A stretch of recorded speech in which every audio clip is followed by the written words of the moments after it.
everybody. Welcome. Happy New Year. Happy 2021. My name's Colleen. I do all the programming for the battery.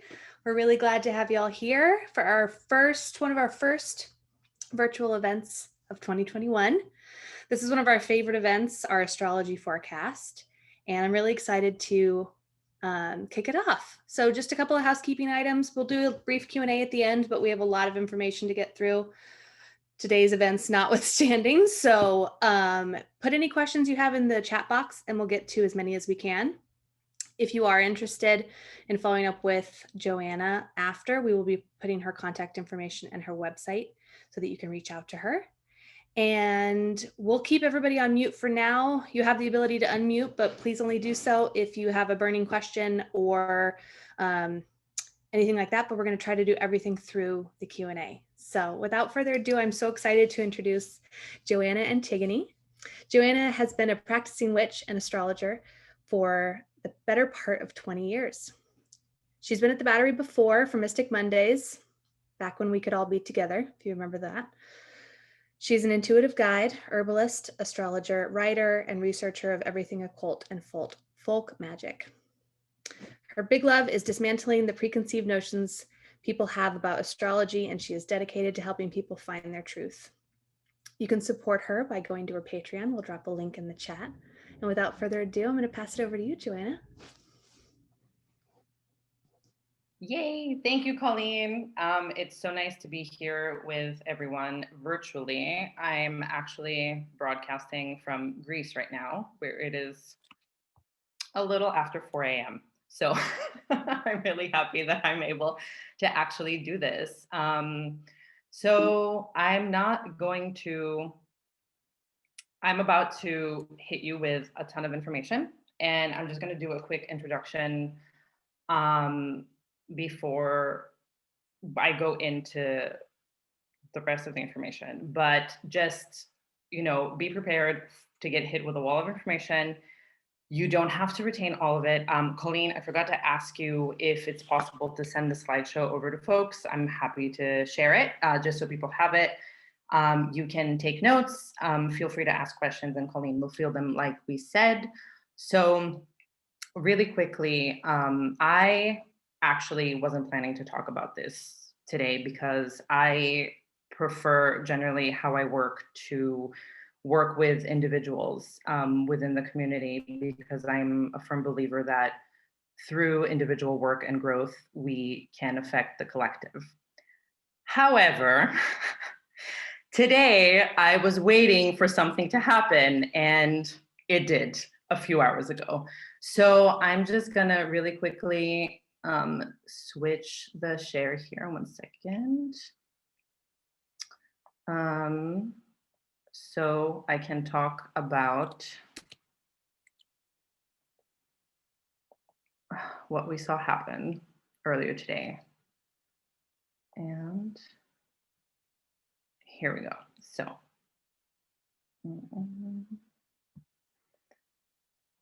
So really quickly, I know that a lot of you may have not seen a chart before.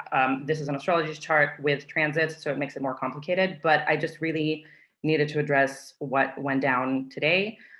In the middle here, the lighter ring is the birth chart of the United States of America using whole sign house system, in case that is something that you're interested in. And on the outside are the planetary movements, or it's a snapshot of the sky earlier today at 1:47 p.m. Pacific time.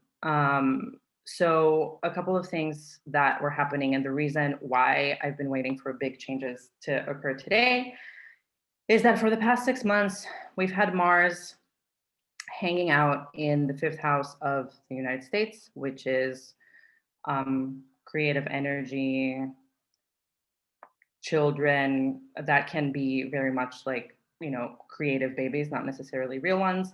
But Uranus has been hanging out in the 6th house of the United States, which is the house of daily work and health. And what happened today, and it has already happened now because it's past this, Mars changed signs, and it went from hanging out in the 5th house into the 6th house. So, and almost conjunct Uranus, which is the planet of upheaval and change and sudden movements and all these kind of things. And it's been there for a couple of years and it's going to continue to be there for a while. But this shift is what brought whatever we saw happening at the Capitol building today. So, and then the other thing that is going on, and I'm going to talk about this more. Maybe you have heard about something called the Great Conjunction. Maybe you have not. The Great Conjunction occurred at 0 degrees of Aquarius, which is right here. And it is Saturn and Jupiter hanging out in this part of the chart.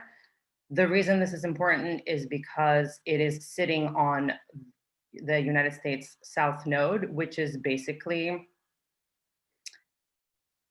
what needs to be healed. And it is in the house of relationships that feel like family. It is in the house of communication, and it is the house of the divine feminine. So just felt like I had to share that for today. And that gives you just a small idea of how, one second, I have to stop sharing, how astrology can be partially predictive, but also it has to deal with the lived experience as well. Okay, hold on.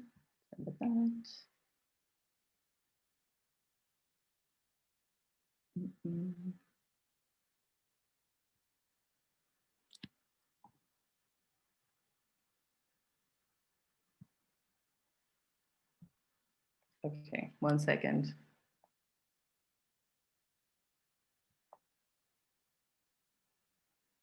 Let's do this again.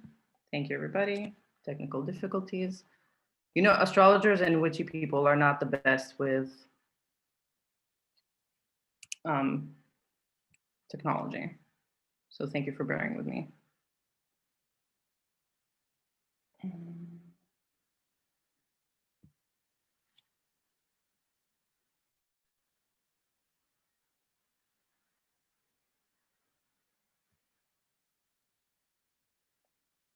Lovely.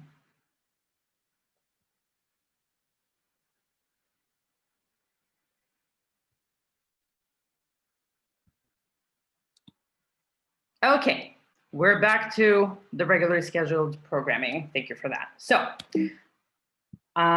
what is astrology? I'm just starting here assuming that everybody's at different levels. This might be a good repetition for some of you, and for some of you, it might be something completely new. So astrology is a system of giving meaning to the sky. It is not astronomy, which studies exactly the positions of the sky, which is the positions of the stars in the sky, which is the reason NASA every few years comes out and says, astrology isn't real. It's because they're kind of right. It's not. It's about a perspective regarding the sky. Similarly to psychoanalysis, which by the way has been around for around 100 years, it is a self-exploration tool, a tool that helps us understand ourselves, each other, our purpose, and connecting to the world. It is also based on a geocentric view of the sky. Another reason why NASA says it's not real, which understandably it's not, because we know that the center of our solar system is the sun. However, because we are on Earth, we look at the sky from that perspective. Astrology is not the truth. It is just a way of looking at things. It is not prescriptive, meaning that, yes, we have a chart, and yes, there are things that are theoretically predetermined, but we also have a lived experience. And there can be two people with the same chart, born in completely different places in the world and in completely different bodies, and they will have a very different lived experience from each other. However, the way they go about things or what they need to be doing with their life on a greater scheme might be similar. For that same reason, it is not future telling, which is the reason why most astrologers don't do natal chart readings for kids or for newborns. It's great to write down the time that somebody's born, but you wait until there is lived experience in order to look at a chart. And it is also not necessary, which should maybe not be the thing an astrologer should say, but it's not necessary in the sense that it's a great tool. Do you need it to live your life? No. Is it nice to check in and be prepared? Yes, but it is absolutely not necessary. Life will get you where you need to be. Common misconceptions about astrology: we are not our sun. I know that some specific sun signs don't like hearing that, Leos, but we are becoming our sun. So it is better to say that, like, I am not a Libra, but I am Libraing, because eventually I will live out the full potential of a Libra. We all contain all the signs, we all contain all the planets, and we contain some aspects. Some of us fewer, some of us more, some are the same, some are not. There are no good or bad signs, planets, or aspects. And if you are into reading astrology, you should not really read your sun sign. You should read your rising sign. So that's something that is important generally in astrology, because it sets the blueprint for the chart. And it has to do with the sign that was rising in the eastern horizon at the time that you were born. So you will need your birth time, and place to find that. This cat, me, I normally wear cat ears, but sometimes I wrap my head like this. So I am Joanna or Antigone. My parents decided to name me 2 different names and then use each parent using one name. So if you know me from, maybe before 2018, you know me as Joanna. If you're just meeting me now, or I've met you after that, you know me as Antigone. Regardless, I use both. I have my handle, my website, and my Patreon here. It's all Red Cat Musings. If you look it up, you can probably find it pretty easily. But I'm happy to, if you have any questions that come up that we don't solve here, or if you want to dive deeper with everything, feel free to reach out. Okay, this is a little cheat sheet on houses and their meanings. So your rising sign is, can you all see my mouse? Lara, can you thumbs up me? Can you see my cursor? Yeah, okay. So the first house is your rising sign. And then each house corresponds to an area of life that has to do with life, that we all have these. Everybody has these. Now, where your rising sign is sets the tone for the rest of the chart. I also work with a house system. There are many different ways within astrology to look at things. So I work with something called whole sign houses, which means that the sky is the zodiac is applied to the sky, and it is a 360-degree circle, and each house is 30 degrees, and each sign is 30 degrees. And one house has it's one house per sign, or one sign per house, depends on how you want to say that. So this is just a good slide to take note of. And once we send you the slideshow, this is a good slide to come back to when you need to look how things are applying to your chart. Okay, here we go. I talked about the Great Conjunction very briefly earlier when I was talking about the USA chart. You may have heard this. It's a lot of buzzwords, especially in the astrology world.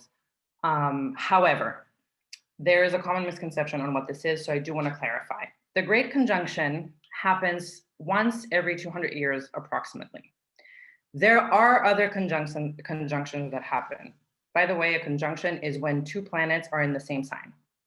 So the Great Conjunction, and the reason this is important, is because it happens every 200 years-ish, and because it is when Saturn and Jupiter conjunct, meet, at 0 degrees of a sign for the first time in that cycle. And that sets a new cycle. So astrology is all about cycles, right? Our birthday is our solar return. It is the cycle that the sun has made through all the houses and has come back exactly to the moment that we were born. The moon has cycles. We all know this. Besides that, it's full and it's dark and all that stuff. It changes signs every couple of days. So all the planets move that way when it comes to how we see them from the Earth. But there are other planets that move slower. And every time a planet comes back to where it was or goes to a new place, it starts a new cycle. Some of them we feel a little stronger, some of them we don't so much. So Saturn and Jupiter are both really important planets, and they completed their great conjunction, or it started this new era, this new 200-year cycle on December 21st. I know it's not technically a 2021 astrology fact, but it is important because it, like I said, it starts this 200-year era. So it ushers us in. And the things that started, that were ignited on December 21st, we're going to feel the impact of for a long time, generations later. For example, the last time this happened was in 1841 in Capricorn. That was an earth sign. That brought the Industrial Revolution, that brought society coming together to use resources in a new way. It brought us an understanding of the Earth's resources. It brought us an understanding of the fact that they are finite, all of these things. Now, the fact that it is moving into Aquarius, it hasn't been in an air sign in about 800 years.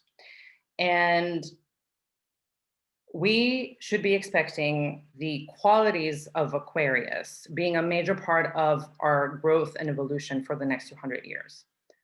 Side note, this is not the age of Aquarius. That is something different that we can talk about for an hour at a different time. But those qualities, those air qualities, right? Air signs are all about the brain and all about ideas being in the ether. So Aquarius is about intellect. It's about the collective. Aquarius cares very much about the collective, about the systems that we grow in. It cares about innovation. It cares about seeing things differently. It cares about mental health and wellness because it is the intellect and it is the mind. And it also cares about what those definitions are. What is the definition of mental health? What is the definition of mental illness? Maybe it's not that, what we think it is. Maybe it's something else.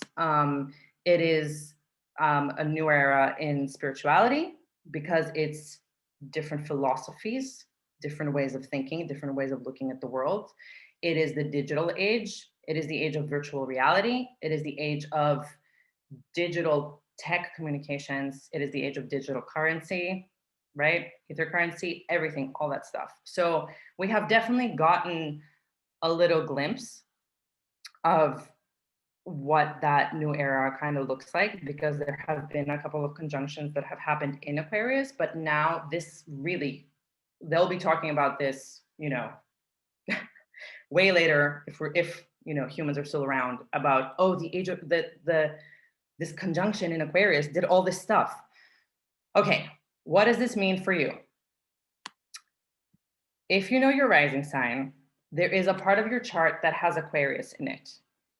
It is interesting to see which part of your chart that is based on the houses, and if there are any planets in that part of the chart, or they are in aspect, what we call in relation to other planets in the rest of your chart. So this is basically the part of your life that the focus is going to be on for the next 2.5 years. And it's like a crash course masterclass in that part of life. For some people, it's easier. For some people, it's harder. Depends which part of your chart that's on.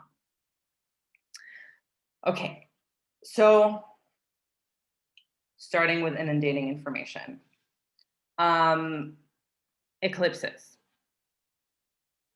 I have grouped a couple of things by theme because they're important to people. And then I'm kind of going through the year, giving you dates and a few pieces of information that are relevant to that. So eclipses, they happen all the time. I mean, they happen every year. We get 2 to 4 of them, 5, 6, maybe sometimes in a year. They are not to be, they're not scary to us anymore, but they do affect us.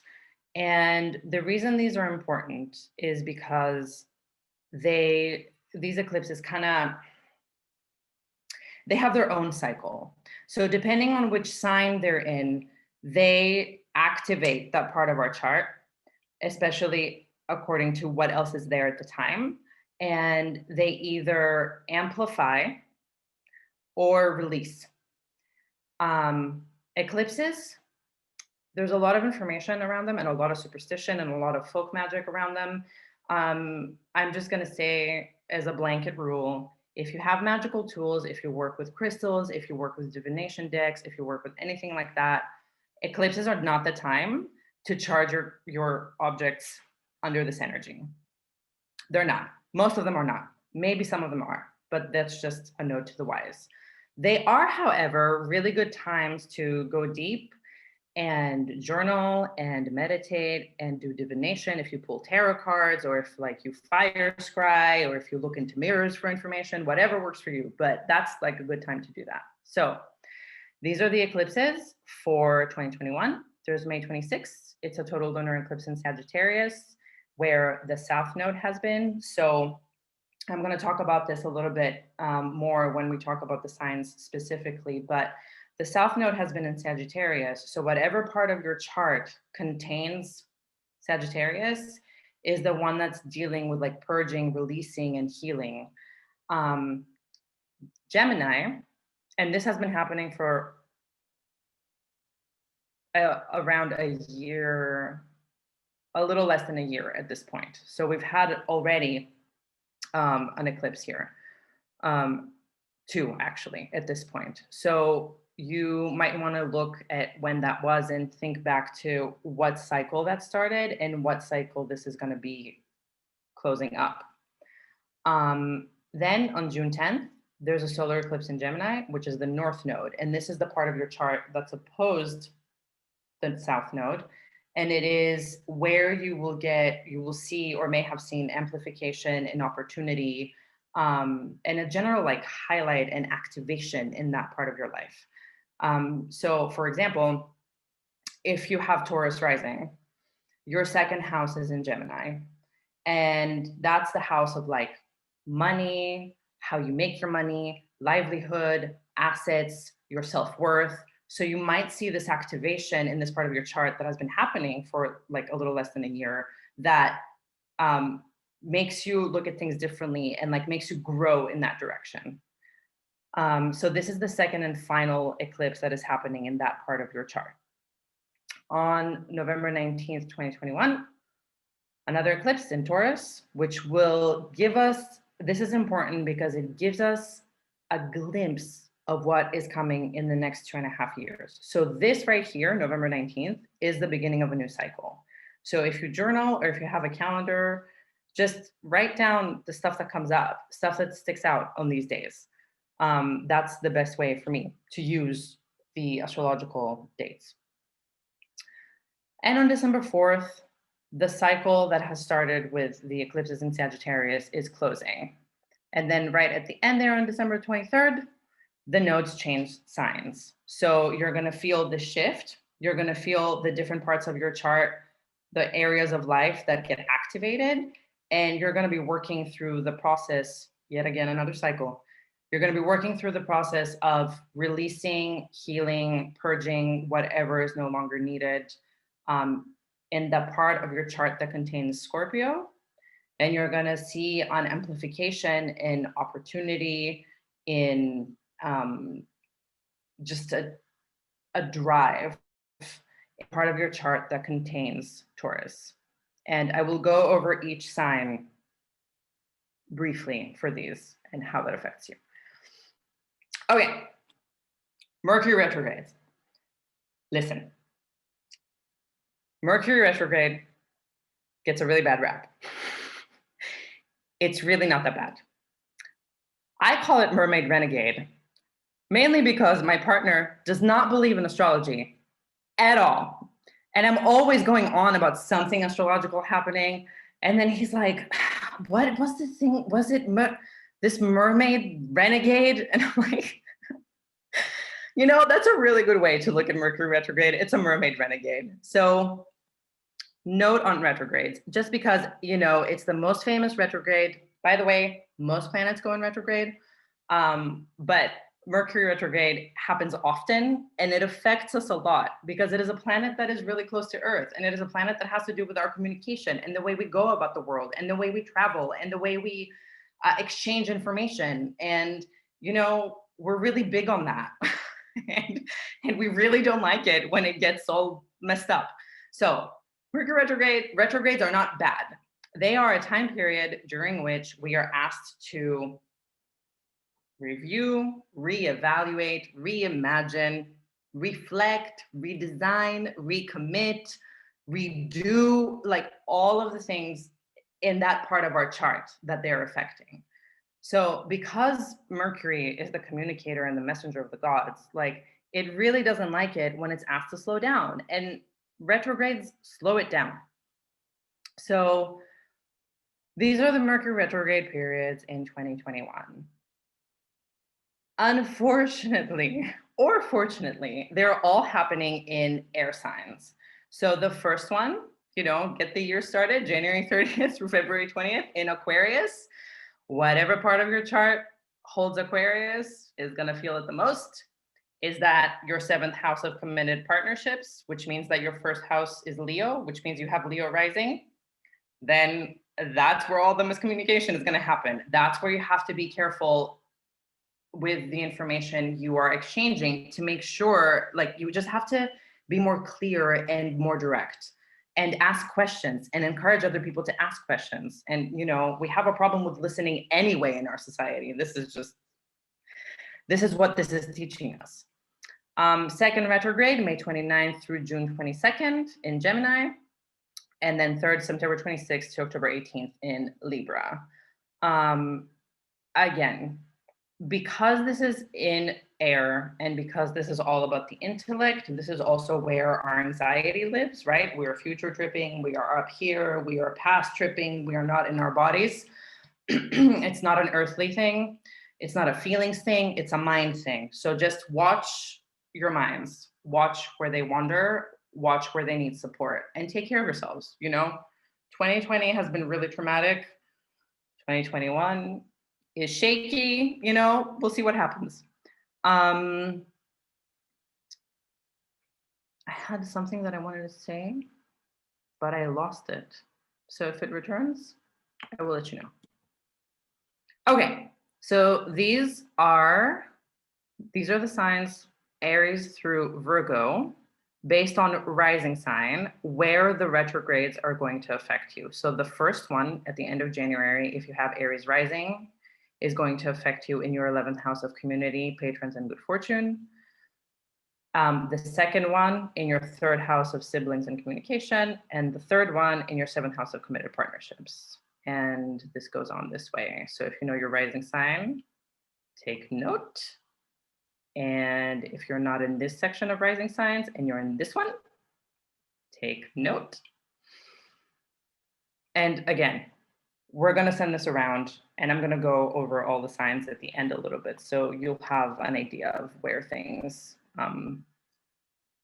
will be going. Okay. Some definitions, just because I talk about them, and I know I talked about the conjunction, but I'm about to go into the year, and there's going to be a lot of dates and a lot of words that maybe you haven't heard before. So these are some of the words that you may not have heard before. I'm writing here their definitions, or just kind of their energy. So if you write it down and it's like June, you're like, what did she say that was happening? You can kind of get the idea by looking at your notes. So they are aspects, which are the way the planets talk to each other in a chart.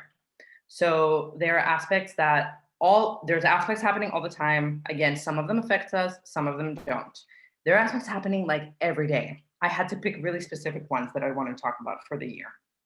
But the most basic ones that I talk about are these ones: conjunction, sextile, trine, opposition, and square. So the conjunction, this is the conjunction, the sextile, and the trine.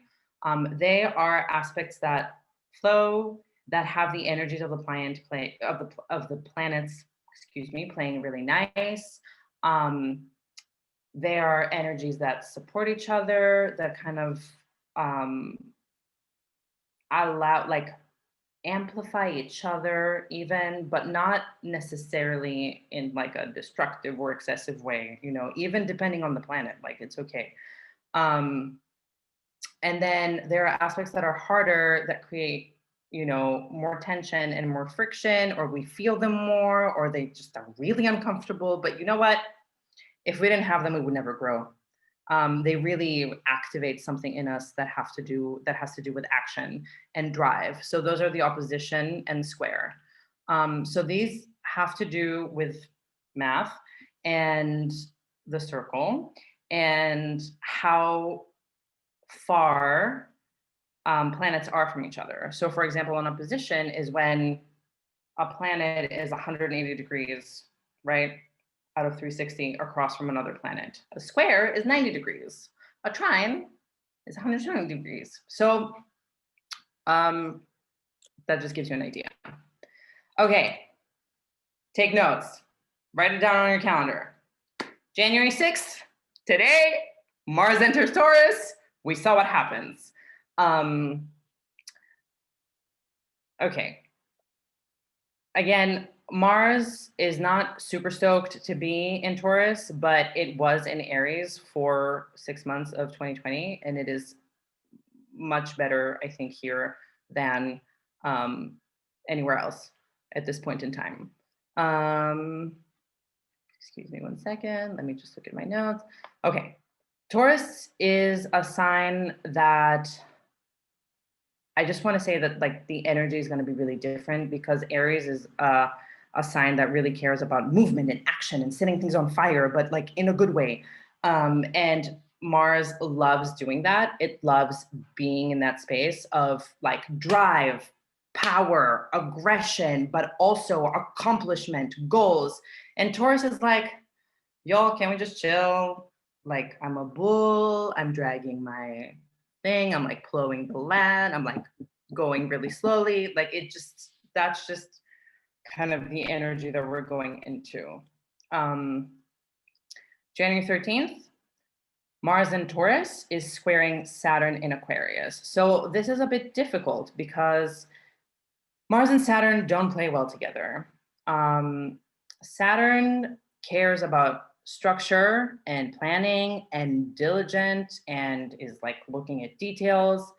And Mars is all about desire and action, like I said. So you may want to check the parts of your chart that contain these and see how this might affect you in around these dates. January 14th, Uranus in Taurus stations direct. So like I said, planets go in retrograde a lot. Uranus in Taurus has been in Taurus since May 2018. Not much is happening, and it's going to be there until 2025. So it moves back and forth, but what it does is every time it switches directions, something happens. It is the planet of upheaval, so it creates kind of that tension space. January 17th, Jupiter in Aquarius squaring Uranus in Taurus. These two, Jupiter is the planet of blessing, and Uranus is the planet of innovation. So it's about your ideas being heard, and also in this part of your chart where Jupiter is, but also having this push and pull between what you want to grow and which direction you want to grow in, and what you want to, like Uranus is pushing you to grow and Jupiter is pushing you to grow, but there's also a part of you that like really wants to keep security in that part of your life. So that. And then January ends with Mercury retrograde in Aquarius. February, not super much is going on. There's some really cool Venus aspects wherever, generally, just so you know, wherever Venus and Jupiter are hanging out or they're talking to each other, it's a lot of fun. It might not be great for the wallet because sometimes they're like, let's go have the best champagne. And then, you know, once the aspect is over, you're like, oh, I really shouldn't have spent all that money on that champagne. But February 5th, Venus conjunct Saturn in Aquarius. It's a lot about, and it's happening during the first Mercury retrograde. So it's everything is happening in Aquarius. That part of your chart is very amplified, like it is for the rest of the year, really. So it's about structure, relationships, communication. You know, Venus is the connector, and Venus cares about making relationships and connecting through relationships. And Saturn, again, is like, no fun allowed. So it might feel a little difficult, but ultimately it's for the best. February 11th, Venus conjunct Jupiter in Aquarius. Like I said, that amazing energy of the champagne. If you are to celebrate Valentine's Day, do it on the 11th this year. February 17th, Saturn in Aquarius squaring Uranus in Taurus. It starts a cycle that this is a square. This is the first of 3. And it starts a cycle that will repeat on June 14th and again on December 23rd. So but it kind of, you'll see a progression. So you want to check out which part of your chart has Aquarius and Taurus. And then you can see what themes will be around that, and what comes up on this day for you. March, nothing major, take a break. April 10th, Venus in Aries, sextile Jupiter in Aquarius. Just, you know, anytime Venus and Jupiter hanging out, it's really great. Yeah. So this is the restorative joy and pleasure. And, you know, you can see which part of your chart this is in, because you might be able to take it and you might not. And like I said, astrology is not necessary. That day might end up being shitty for you for other reasons. Who knows? But at least you'll know that you have the benefics helping you out. April 27th, Pluto stations retrograde in Capricorn. Okay, again, the planets that turn retrograde all the time. Pluto is the farthest out planet in our solar system. It doesn't affect us super much, except when it creates all these aspects with other planets. 2020.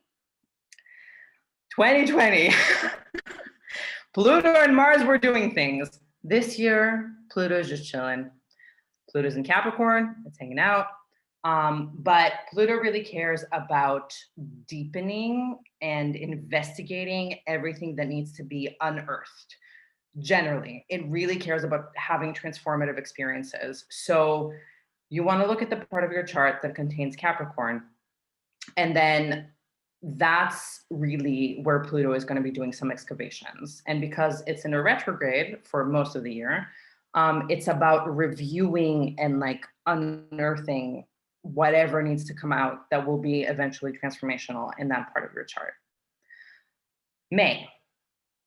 Okay, so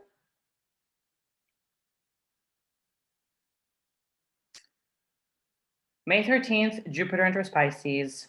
This is important because it has been in the part of your chart that contains Aquarius from the end of December 2020.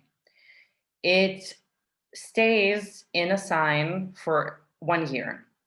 However, it gives you a little preview of what your next year is going to look like and where the abundance, expansion, bounty, blessing, luck, fortune, all of that is going to come in the following year. So on May 13th, it enters Pisces for a little bit. For that time, that's your little glimpse of what 2022 is going to look like for you, where there's going to be expansion and growth in your life. May 23rd, Saturn turns retrograde in Aquarius.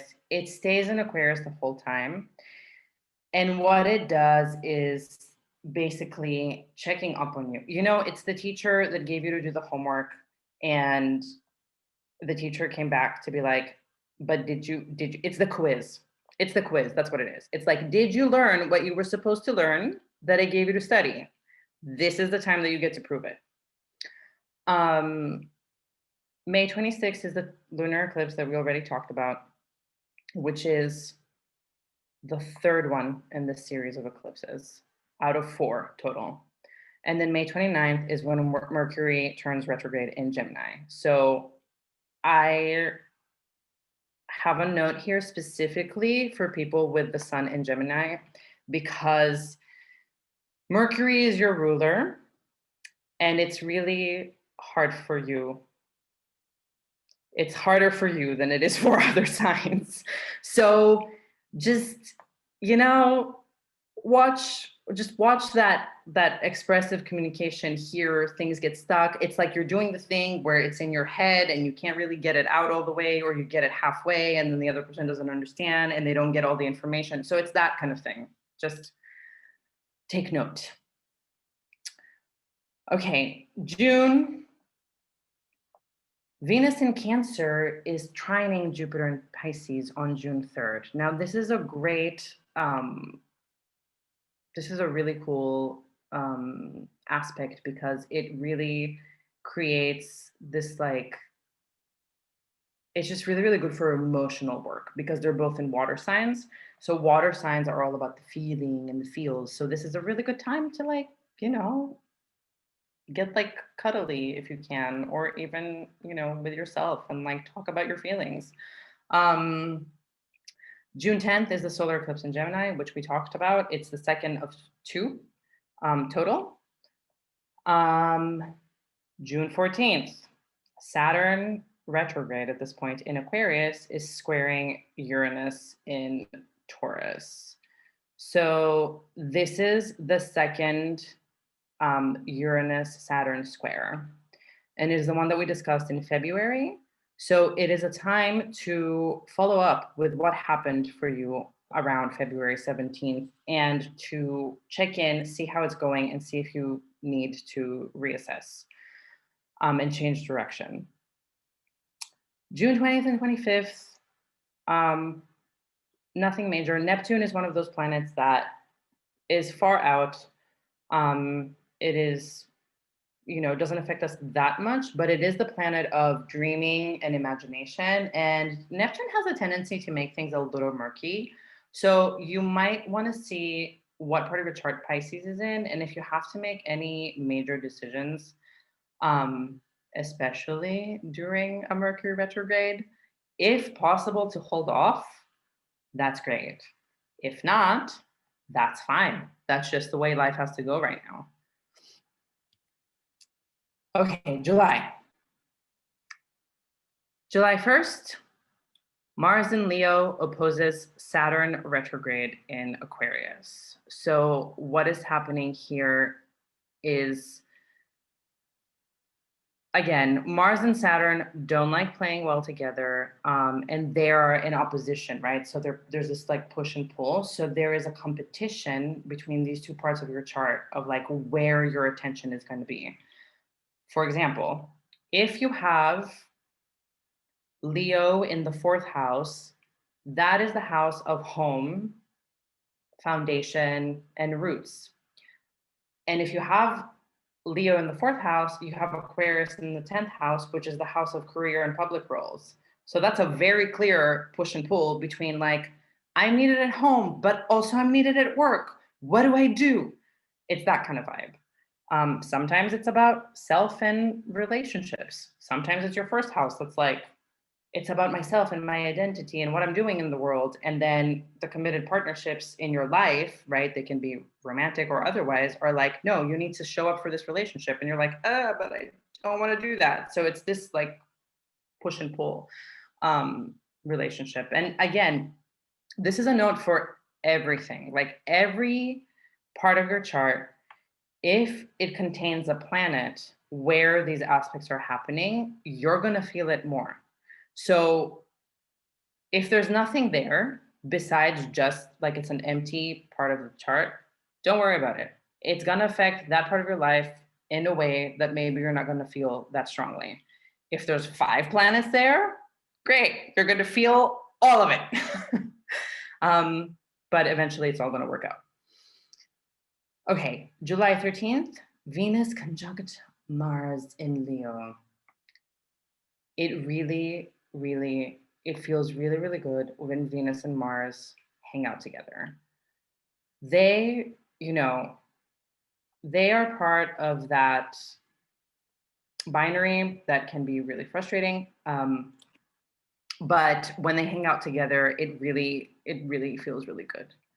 And then July 28th, Jupiter enters Aquarius again. So remember back in May when it like switched and went to Pisces, now it's back in Aquarius in that part of your chart that it is activating for the rest of 2021. August 19th is the big thing that's happening. Uranus stations retrograde in Taurus. Again, reviewing, revising, recommitting all of the re's. It's been here, like I said, since May 2018. What are you doing differently? How has this part of your life changed? Maybe in ways that you didn't expect. Is it working? Or are you asked to change it again? September 6th, Venus in Libra trine Jupiter retrograde in Aquarius. Fun times all around. But the questions to ask here are, Venus is about beauty and art and creativity, and Jupiter is about expansion and growth. And they're in this planets of like Jupiter's in Aquarius, where it's like, oh, mind, ideas, and Venus is in Libra, where it's like pleasure and fun. So how are these two working together in the specific parts of your chart that they're guiding you towards? And what do you need to beautify, or with whatever that means for you, in order to expand and be able to like use that as a jumping board for you? And September 26th, the last retrograde, Mercury retrograde of the year. Okay, October, nothing major for October 6th, 10th, and 17th, where I'm talking about Pluto, Saturn, and Jupiter stationing direct. But it was that little shake that I mentioned that you might feel when these planets station from retrograde direct and vice versa. So this is like a little shake. October 28th, Venus in Sagittarius, sextile Jupiter in Aquarius. Really, this whole year is so much Venus and Jupiter. I mean, I know there's like some other aspects that are hard, but this is really like not at all compared to what it was last year for a lot of us. So really has to do with your resources, your ideas, connections, and how they all work together to manifest what your ideas are into reality. Again, according to the parts of your chart that those are in. November, yay, November 10th, Mars in Scorpio square Saturn in Aquarius. That is, not fun again. That's one of those where I mentioned not fun, but necessary, which is asking you, which direction do you need to go towards? Which direction are you like pulled towards, or do you want to go towards, but which direction is life pulling you towards? So the exact is on November 10th, but it's mostly felt from November 5th to November 17th. And then on November 19th, we have the lunar eclipse in Taurus, which is setting the tone for the next few years. So just take note, because this is going to be a recurring theme for you for the next couple of years. Okay, December has a lot, I know. So December 1st, Neptune stations direct in Pisces. It has been retrograde for a large chunk of the year. Things become a little bit clearer. This always happens every December. That's kind of how Neptune rolls. December 4th is the total solar eclipse in Sagittarius, which is the last one, and it is in the South Node. So it's really closing this cycle of the past 2 years in that part of your chart that contains Sagittarius of like, what have I learned? What have I released? What is changing? What am I healing in that part? December 19th, Venus turns retrograde in Capricorn, and it doesn't affect us for too much of 2021, but it is important to note because it goes all the way until the end of January 2022. And that has to do a lot with relationships, right? Relationships, how we relate to people, how we connect, what we connect about. December 23rd is when a few things happen. So it's a big day. And it's always a big day around the solstice. So Saturn in Aquarius is squaring Uranus retrograde in Taurus. This is the last of the 3 squares that have started in February of 2021 and have come all the way to the end of the year. So it feels like a graduation up to a certain point. You're like, okay, I'm done with that thing. I learned it. It's done. I got it. We're done. We can move on. We can put it away. I have this tool in my toolkit now. I can move on. And on the same day, the nodes change signs. So the nodes, we could have a whole lesson on the nodes. I'm not going to go into it too much, but they're not actual points. They're not planets. They're just points on the zodiac horizon. So they shift as well, like everything else does, and they shift every couple of years. So that solar eclipse that we had earlier in November is what's going to set the tone for the next couple of years. And on December 23rd is when it actually starts taking place. And then on December 28th, Jupiter enters Pisces for the most of 2022. And that little glimpse that you got in May, from May to July, is what is going to get amplified now moving forward. So, rising sign, I'm going to leave this up and I'm going to go through it. I have 4 pages of these because there are 12 signs. So this kind of gives you an idea of like the year for you very briefly. Again, if you want to dig deeper, please reach out. Like, I'm happy to work with folks. I work with folks all the time. I know it's a lot. And depending on the level that you are at, it's going to look different for everybody. And I will tell you that even just a birth chart reading can take a lot. Like, every time you look at a birth chart, it changes, because every time you get more and more life experience on this earth, and you see things or you experience things differently that are in your birth chart that you weren't able to exactly comprehend sooner. So Colleen, I'm going to leave this up. Do you want to do questions? Yeah, we don't have any questions just yet. I'm sure people are still digesting all the info. Yeah. So Do you have any like holistic, obviously that you said there's a lot of positivity in Venus and stuff, but do you have any holistic perspective on the year?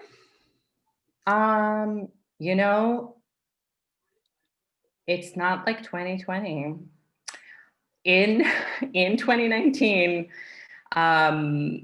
they were asking astrologers if 2020 is a hard year to be an astrologer. And like, yeah, it was probably the hardest year to date for many, many reasons. And, some of which we all are experiencing still. And I feel like 2021 is, the cycles keep coming and going, and there's different parts for each of us, different parts that get amplified that we need to pay attention to. So I think that that's what's really great about astrology, and you can be prepared in a certain way. And even, and hindsight is 2020 with astrology, like anything that is future guessing. So yeah, I'm just moving through these just so people can take notes, and I will go back again. So if anybody needs that.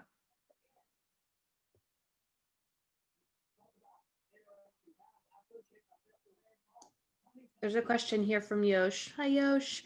Can you clarify why you think rising sign is more important? So interesting.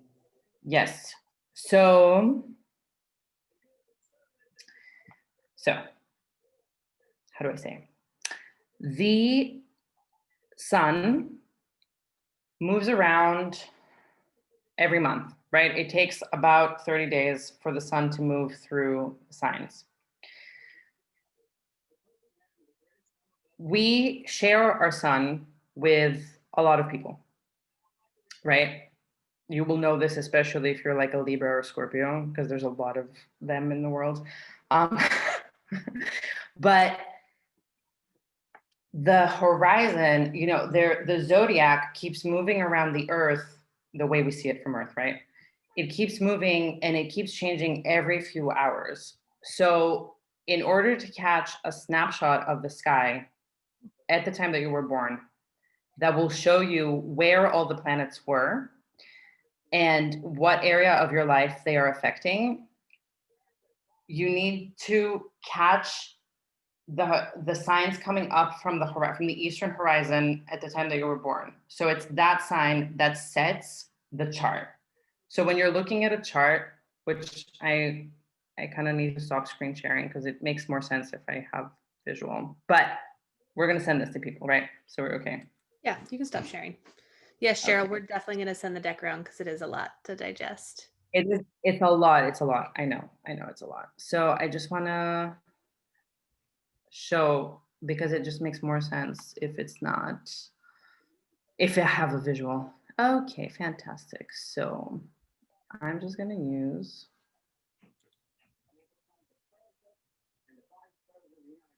Oh, I don't have my chart in here. Fun. Okay. I'm going to create a chart just so you can see.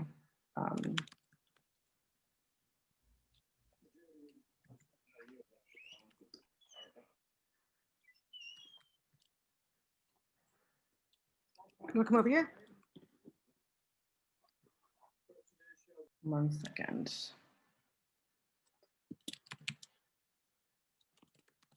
Okay.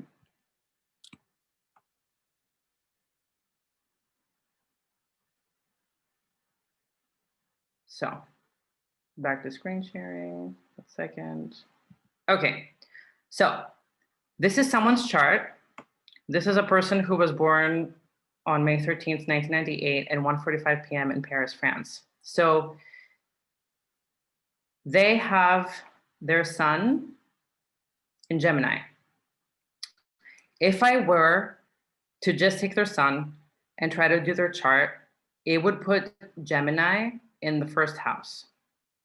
So then it would put their sun in the first house, and it would put everything set according to Gemini being the first house. When we're looking at astrology, we're looking at the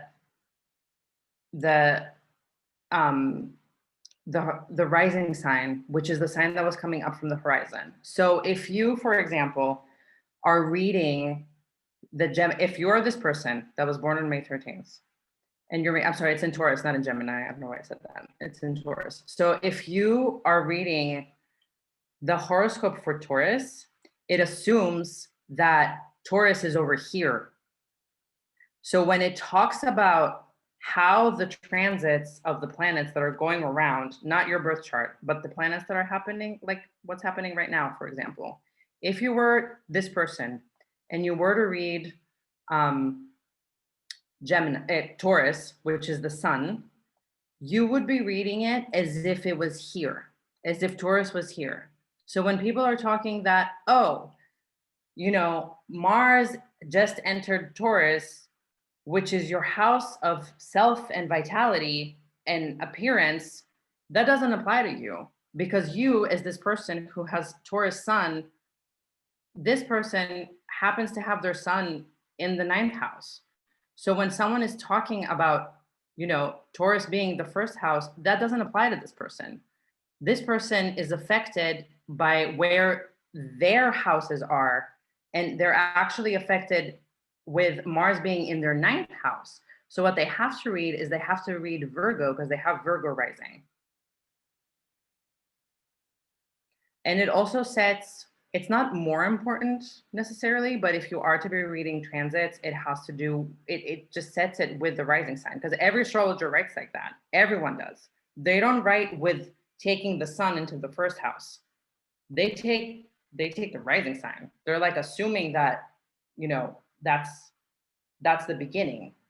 So traditionally, Aries is the first sign, and then they go around. But according to what time you were born and the dates, your rising sign is going to be different. And that is, in astrology, the sun is our soul's purpose. The moon is how we live out that purpose in the physical realm. And the ascendant, or the rising sign, is how we do the rest of it in this lifetime. I hope that makes some sense. That's a really great way to explain it. This may be a tough question for you to answer, but I think it's a great place for us to end it. You mentioned that there's events today on the January 6th. Mhm. Any predictions on how it will end? More conflict in the coming days, or should we see a turn towards peace? You know, I was looking, let me just do this really quickly. I was looking at some transits earlier this month, I feel, because I make a list of the transits.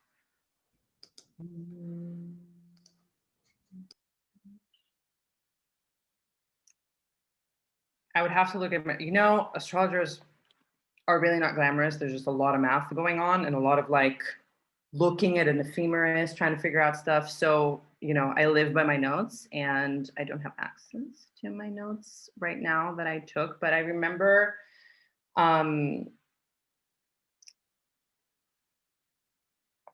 let me look at really quickly at the US chart again, just because I want to know what I'm talking about.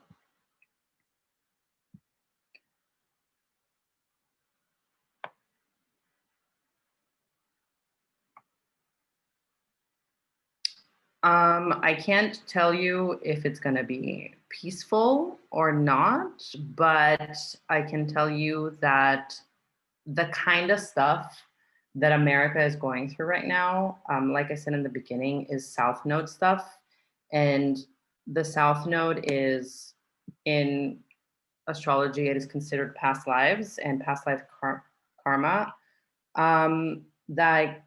that you have that you were born with, but it is also what you need to heal and what you need to release. So all the stuff, like the Great Conjunction, is happening in America's third house, which is the house of familial bonds, communication, the divine feminine. And Saturn is there for most of the next 2.5 years, and Jupiter is there. So there's a lot of expansion in that part, and there's a lot of ideas, and there's a lot of innovation, but there's also a need to investigate the structures and the systems that have, you know, kept it there. And because America's moon is also in the third house, I feel like it will we will see how that really manifests in the physical realm and how it might get worse before it gets better. Yeah, we've got some systems to change, that's for sure. Well, you guys have had some amazing questions. Yes, we are recording, so we will share that along with the presentation so you guys can revisit that and take more notes because there was a lot of information. Joanna, thank you so much for putting this all together and talking about today in addition to the year. This was awesome. Thank you so much. I know there's a lot of information. I know. Please reach out. Like Colleen said, all the information is in the chat. And yeah, I hope, you know, 2021 is better and what we all need. Definitely. We'll let you go. Thanks, everybody. Have a good night and Happy New Year. Here's to 2021. Bye. Bye.